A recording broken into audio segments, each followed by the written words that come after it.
Hello, fam. I hope everyone is doing well. Well, as promised, we're carrying on with our series, and today we'll be looking at paraphrasing. Paraphrasing. So, for most of all of you, when you start doing your assignments, you realize really quickly that you have to read the articles of other scholars within your field, books, journals, and what have you. And that means you have to reference them, as we've already covered. But it's not just about referencing another person's piece of work by quoting them and copying word for word what they've written. You need to paraphrase whatever it is you're copying or you've read. Now, we're going to look at the mechanisms of ensuring that you do that to avoid plagiarism. Okay, that is one of the perhaps most popular term you will hear when you come into the UK. Avoid plagiarism. You can't go without hearing those words. So what does paraphrasing mean? Well, it basically means writing, the same idea, similar ideas, similar meaning, but using different words. Okay, and it's important, like I said, so as to avoid plagiarism. There are different ways of doing it. Of course, you can paraphrase, the terms, the sentences, but you also need to cite properly. And if you're copying a particular portion of that work into your own work, you need to cite and then have quotation marks if it's just a small chunk, and you also need to include a page number from the original source. If it's, maybe a whole paragraph as may be required, all you need to do is copy and paste it as a paragraph in its own right, but indent it more to the right. But of course, ensure that you're using the writing style as required by your own institution.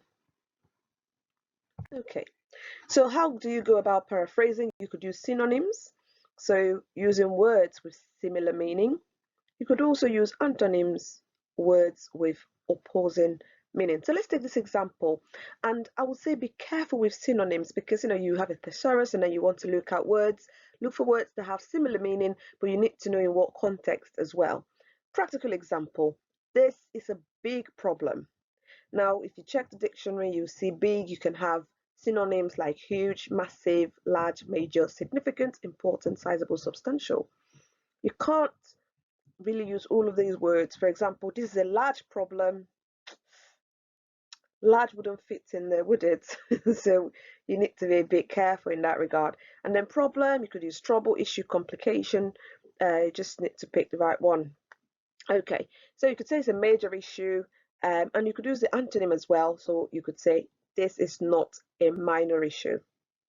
So you've paraphrased, you've used different words, but the meaning is still intact. That's what you need to know. Okay, the next way is to change the word form. Now, that doesn't mean that you just change one word. Part of some of the issues I've seen with students' work, especially those with high plagiarism scores and whatnot, is they simply change one or two words within a broader sentence, and that's not enough. So you need to use synonyms, and then you can also change the word form.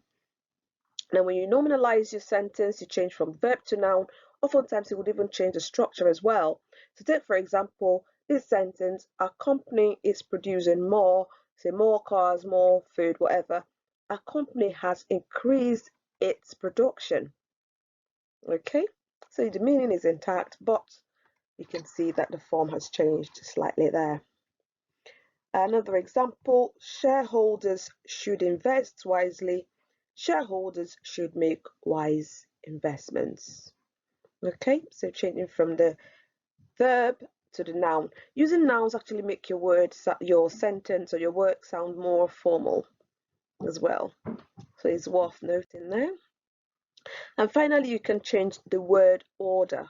Okay, your sentence can practically change, and one good example or way of doing this is using moving from active to passive voice.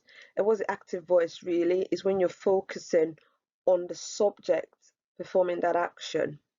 Okay, and obviously the subject can take on a direct object. If, for example, she ate the rice. Simbi did this yesterday. Okay, you're focusing on who did it, who ate the rice.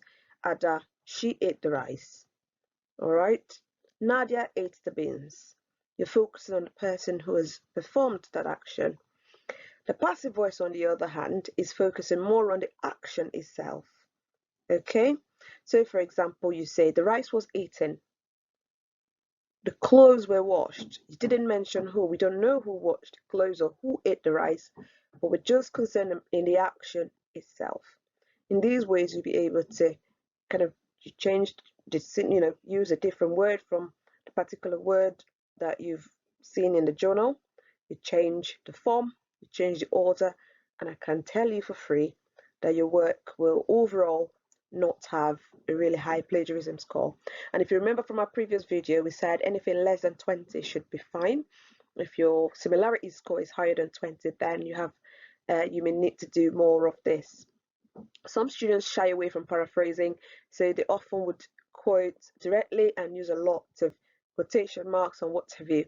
Now you can do that, you can have direct quotes, but you have to keep that at just the minimum 2-3 in a whole essay if you can, unless it's required.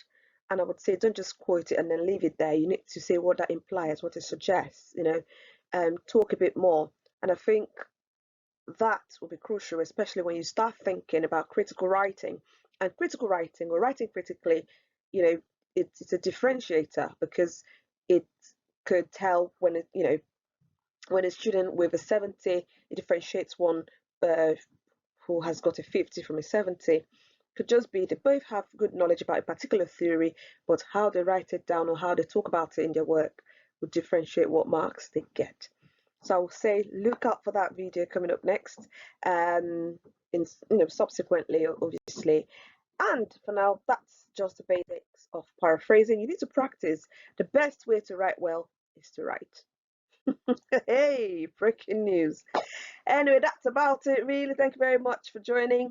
Like the video if you do like it, subscribe, please, share, and I hope that will be useful for all students, those coming in, those who are already here, to generally improve on your work. Okay, then until next time, thank you, take care.